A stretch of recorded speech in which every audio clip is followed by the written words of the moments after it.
In the previous video, we looked at only a handful of countless representations of the law of three forces manifesting in the material world.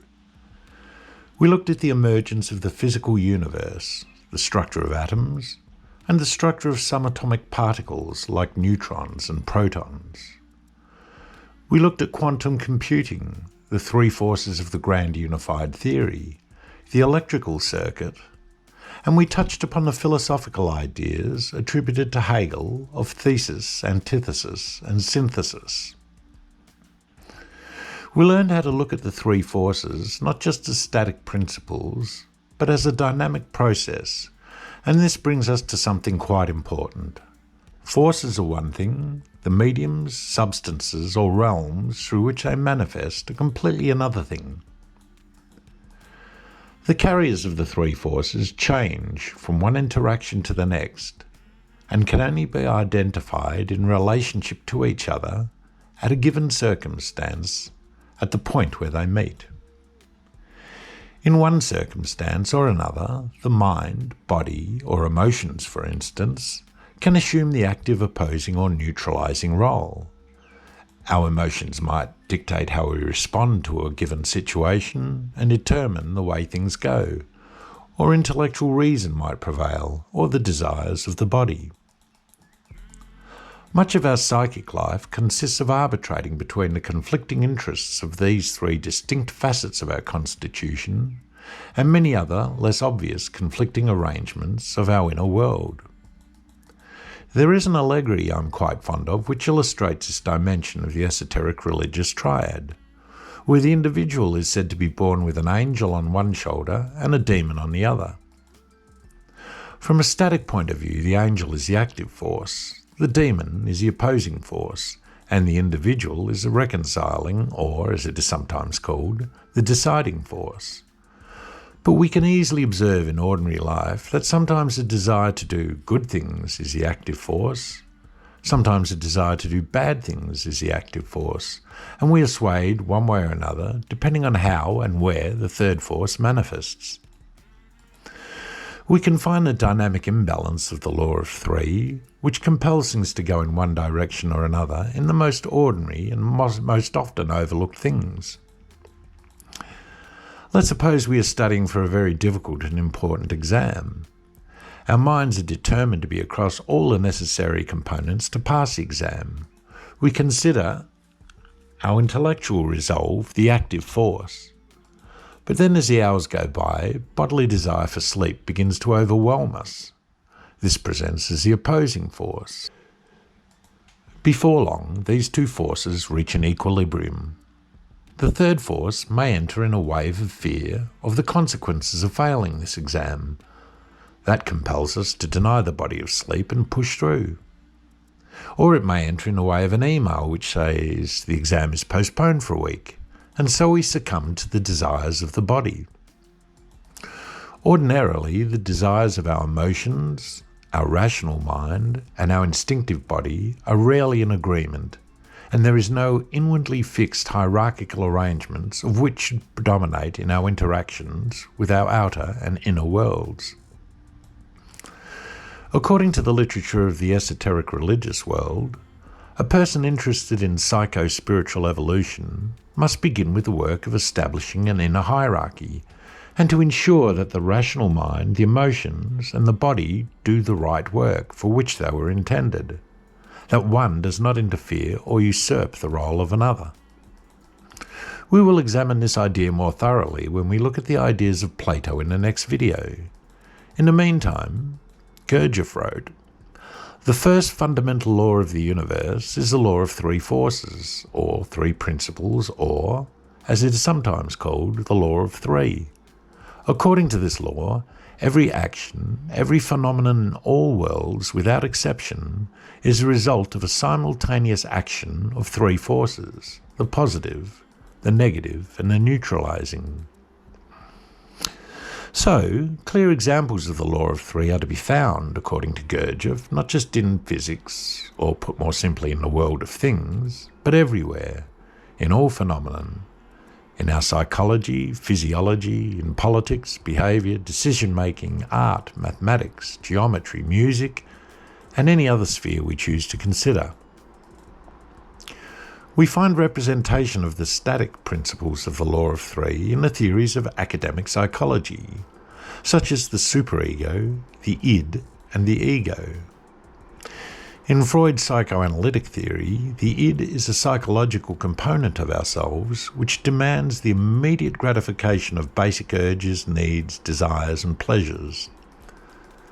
The superego is that psychological component which imposes the values of the idealized self, including those values which society demands. The superego opposes the id's want for immediate gratification in all things.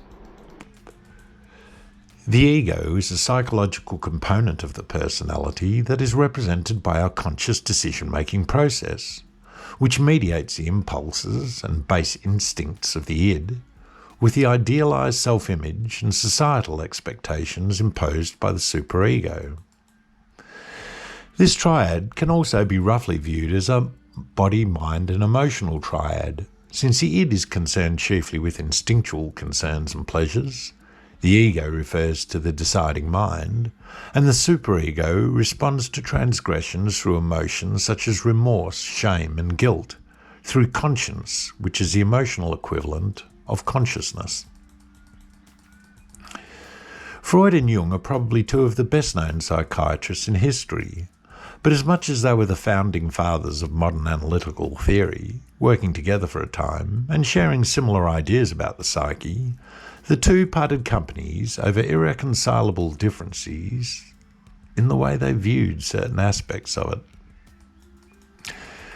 Jung was certain that the unconscious mind included two things: the personal unconscious, which includes repressed and disowned aspects of the self, and the collective unconscious, which contains, in essence, psychologically inherited material from our human ancestry, in the same way as our body inherits genetic and physiological material. Archetypal representations and also personifications which owed their existence to something quite apart from ordinary acquired human experience and knowledge. Freud, on the other hand, acknowledged the personal unconscious but rejected Jung's ideas about the collective unconscious. But the collective unconscious was for Jung a psychological fact, owing in part to a number of profound subjective experiences detailed in his Red Book, which was published posthumously. In exploring the Red Book and also Memories, Dreams and Reflections, it becomes quite clear why he fell out of favour with his peers. Jung spoke of how he spent long hours conversing with a figure from his collective unconscious, whom he referred to as Philemon. This from Memories, Dreams and Reflections. Philemon and other figures of my fantasies brought home to me the crucial insight that there are things in the psyche which I do not produce, but which produce themselves and have their own life. Philemon represented a force which was not myself. In my fantasies, I held conversations with him, and he said things which I had not consciously thought, for I observed clearly that it was he who spoke, not I. He said I treated thoughts as if I generated them myself, but in his view, thoughts were like animals in the forest, or people in a room, or birds in the air. And he added, if you should see people in a room, you would not think that you had made these people, or that you were responsible for them. It was he who taught me psychic objectivity, the reality of the psyche. Through him, the distinction was clarified between myself and the object of my thought. He confronted me in an objective manner, and I understood that there is something in me which can say things that I do not know and do not intend, things which may even be directed against me. It is tempting to pathologize these unusual kinds of subjective experiences, but Jung regarded them as factual aspects of the collective unconscious, which also needed to be integrated with the conscious aspects of self in order for what he called individuation to take place.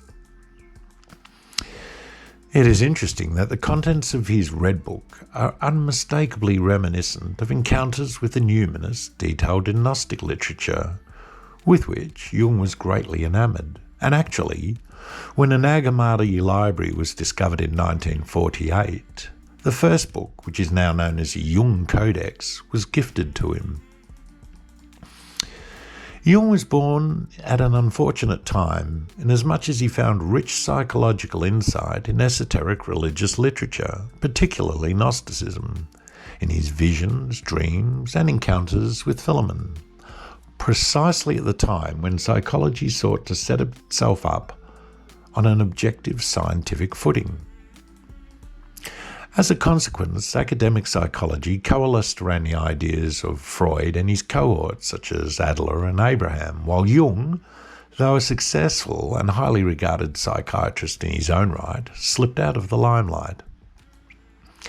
The psychological teachings of Jung and those of Gurdjieff shared a similar fate by the same hand.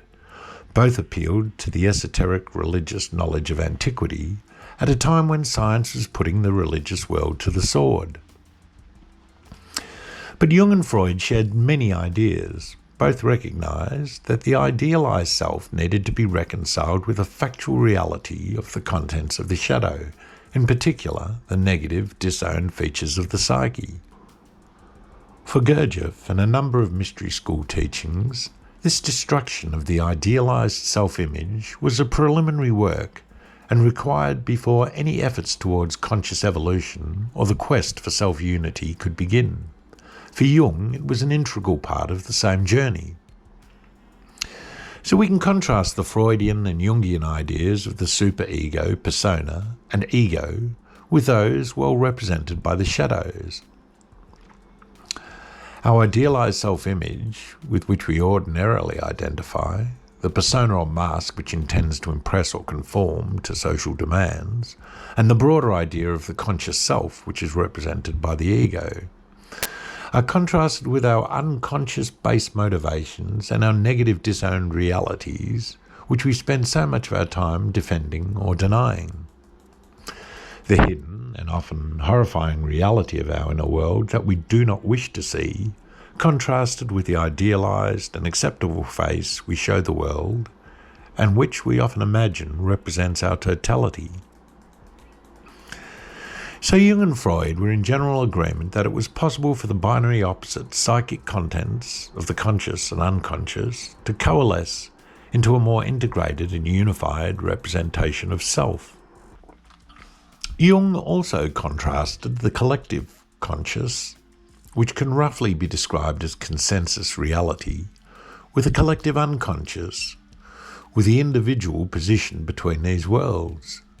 According to Jung, the collective unconscious and collective consciousness formed an almost unbridgeable gulf over which the subject finds himself suspended.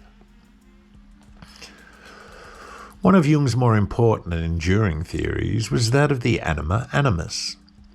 The idea is explicit in the yin-yang of the East, which we have looked at before.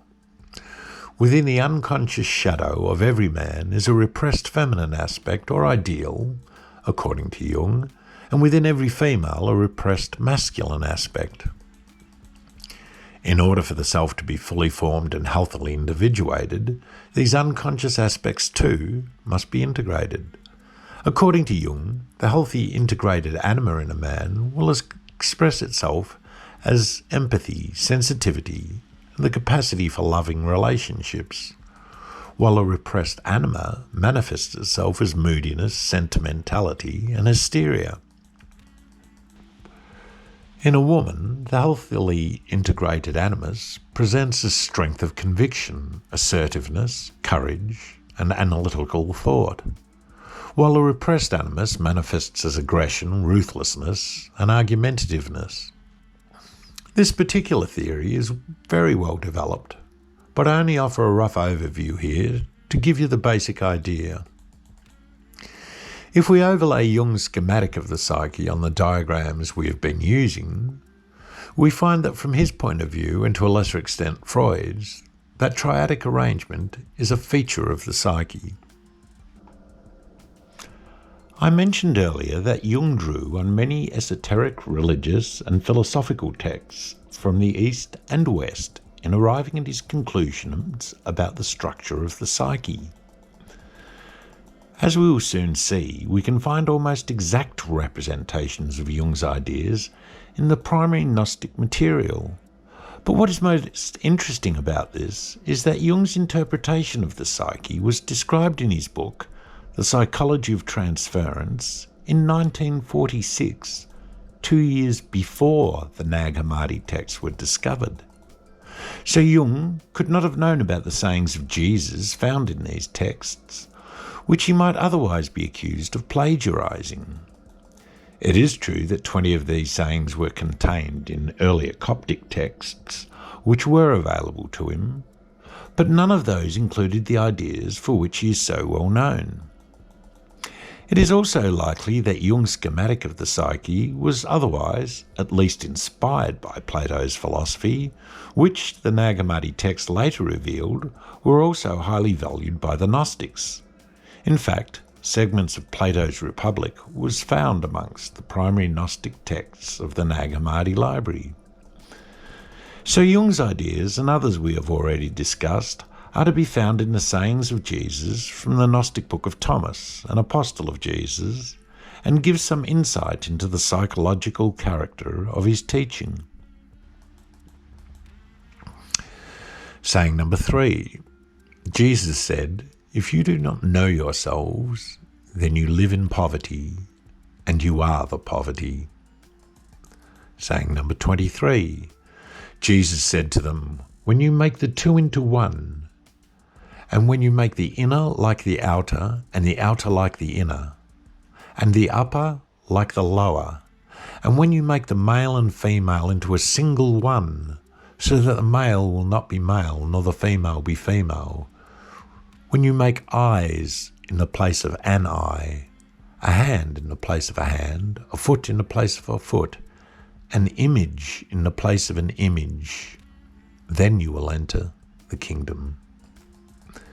Saying number 47. Jesus said, "A person cannot mount 2 horses or bend 2 bows, and a slave cannot serve 2 masters, otherwise that slave will honour the one and offend the other."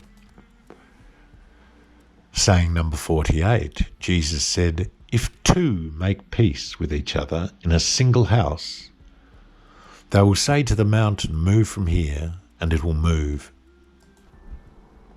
Saying number 61. Jesus said, "For this reason I say, if one is whole, one will be filled with light, but if one is divided, one will be filled with darkness." We can also learn something of the literal fundamentalist religion mindset in the way this text is interpreted by the upper echelons of the Orthodox Christian Church. They routinely regard it as thoroughly bogus, citing saying number 23 in particular as pure gibberish. But metaphor is unintelligible unless we know first of all that it is a metaphor, and then we can find what it intends to represent, in this case our psychic structures, at least according to Jung and apparently Jesus. And we must know about these psychological structures beforehand in order to understand the metaphor.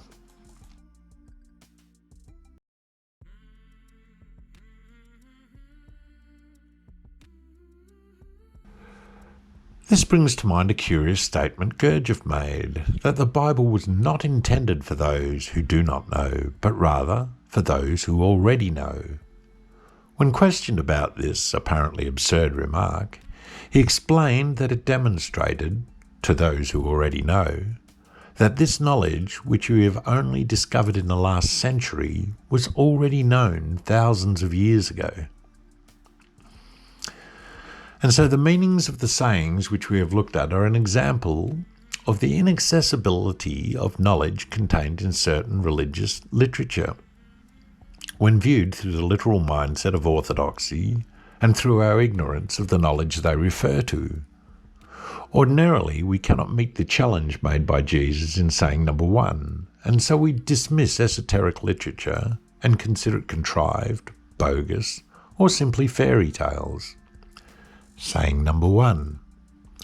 Jesus said, "Whoever discovers the interpretation of these sayings will not taste death." The psychological teachings of Gnostics, Jewish mysticism, Gurdjieff, and the literature of Plato gives us the ideological tools to find hidden meaning in esoteric religious literature. In this case, several basic psychological structures of the individual, which are now considered legitimate. I'd like to leave you with a final saying of Jesus to think about and 3 questions. What is being sought? Why will it disturb and amaze? And what will be reigned over? Saying number 2. Jesus said, "Those who seek should not stop seeking until they find. When they find, they will be disturbed. When they are disturbed, they will marvel and will reign over all." Thanks for listening.